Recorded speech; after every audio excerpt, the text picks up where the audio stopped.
Assalamualaikum warahmatullahi wabarakatuh. Halo teman-teman, berjumpa lagi dengan saya Saripah Nasution. Di sini saya akan menjelaskan PPT saya yang berjudul menulis cerpen. Langsung saja kita yang pertama, pengertian cerpen.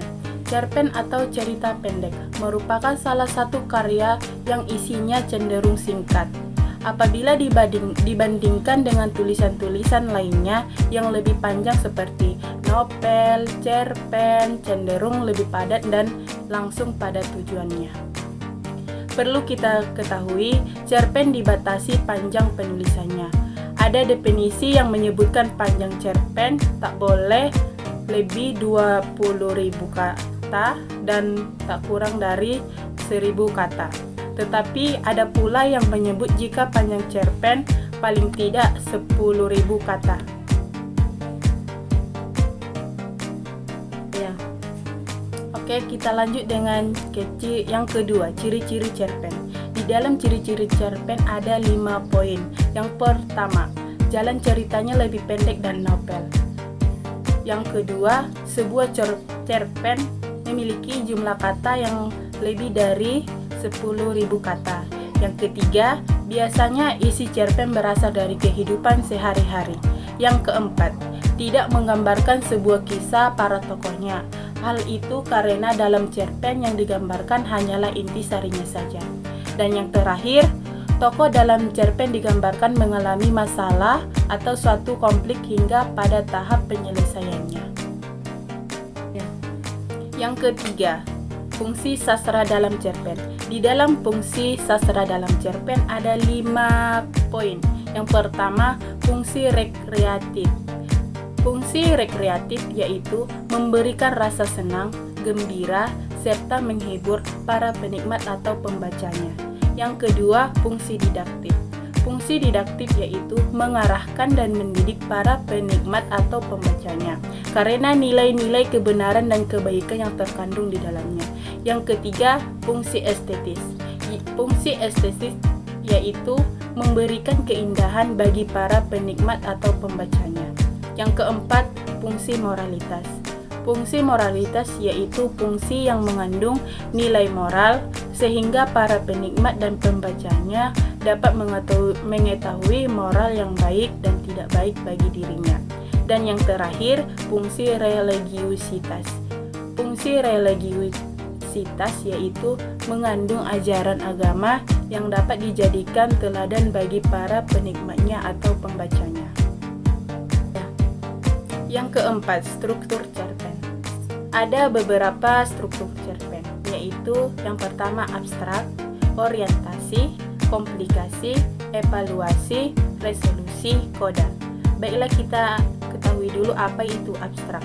Abstrak adalah ringkasan atau inti dari cerita pendek yang akan dikembangkan menjadi sebuah rangkaian-rangkaian peristiwa atau bisa juga sebagai gambaran awal dalam cerita. Orientasi berkaitan dengan waktu, suasana, dan tempat yang berkaitan dengan jalan cerita dari cerpen tersebut. Komplikasi berisikan urutan kejadian-kejadian yang dihubungkan secara sebab dan akibat. Evaluasi yaitu struktur konflik yang terjadi dan mengarah pada klimaks serta sudah mulai mendapat penyelesaian dan konflik yang terjadi tersebut. Resolusi, pada bagian resolusi, pengarang mulai mengungkapkan solusi yang dialami tokoh. Dan yang terakhir, koda. Di dalam koda terdapat nilai atau pelajaran yang dapat diambil dan cerita pendek tersebut oleh pembacanya. Yang kelima, unsur intrinsik cerpen. Di dalam unsur intrinsik cerpen ada tema, alur, setting, tokoh, atau penokohan. Tema adalah sebuah gagasan pokok yang mendasari dari jalan cerita atau sebuah cerpen. Sedangkan alur atau plot, jalan dari sebuah kisah cerita merupakan karya sastra. Sedangkan setting sangat berkaitan dengan tempat atau latar, waktu, dan suasana dalam cerita tersebut. Sedangkan tokoh merupakan pelaku yang terlibat dalam cerita tersebut. penokohan juga pemberian sifat pada tokoh atau pelaku dalam cerita tersebut. Yang keenam, unsur ekstrinsik cerpen. Ada 2 poin. Yang pertama, latar belakang masyarakat. Latar belakang masyarakat adalah pengaruh kondisi latar belakang yang terdapat di masyarakat yang dapat mempengaruhi terbentuknya jalan cerita dalam cerpen. Pengaruh kondisi tersebut seperti kondisi politik, ideologi, sosial masyarakat, dan kondisi ekonomi masyarakat. Sedangkan yang kedua adalah latar belakang pengarang. Latar belakang pengarang mencakup tentang pemahaman, faktor-faktor, atau motivasi pengarang untuk membuat sebuah cerpen.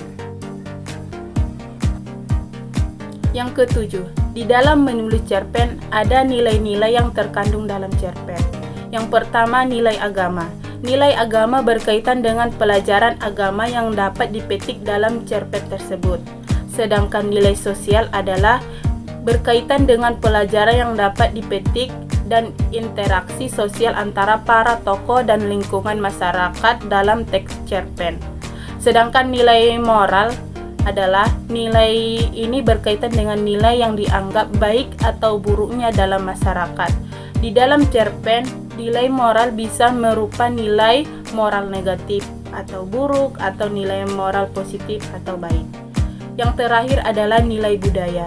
Di dalam nilai budaya ada berkaitan erat dengan kebudayaan, kebiasaan, serta tradisi adat istiadat. Ya. Oke, ini adalah materi yang terakhir, cara menulis cerpen untuk pemula secara rinci. Yang pertama, sisihkan waktu 10-20 jam. Yang kedua, mencari ide. Dan yang ketiga, menulis dengan gaya sendiri. Dan yang keempat, menentukan ide. Dan yang kelima, mulai membuat paragraf pembuka. Dan yang keenam, membuat alur atau plot. Yang ketujuh, tentukan penokohan. Yang kedelapan, tentukan latar dan setting. Dan yang terakhir, membuat sudut pandang. Baiklah teman-teman, di sini saya akan memberikan satu contoh media cara menulis cerpen. Bisa teman-teman saja melihat PPT saya, contoh media tersebut. Oke teman-teman, cukup sekian hasil video saya. Kurang dan janggalnya saya mohon maaf. Wabillahi taufiq wal hidayah. Assalamualaikum warahmatullahi wabarakatuh.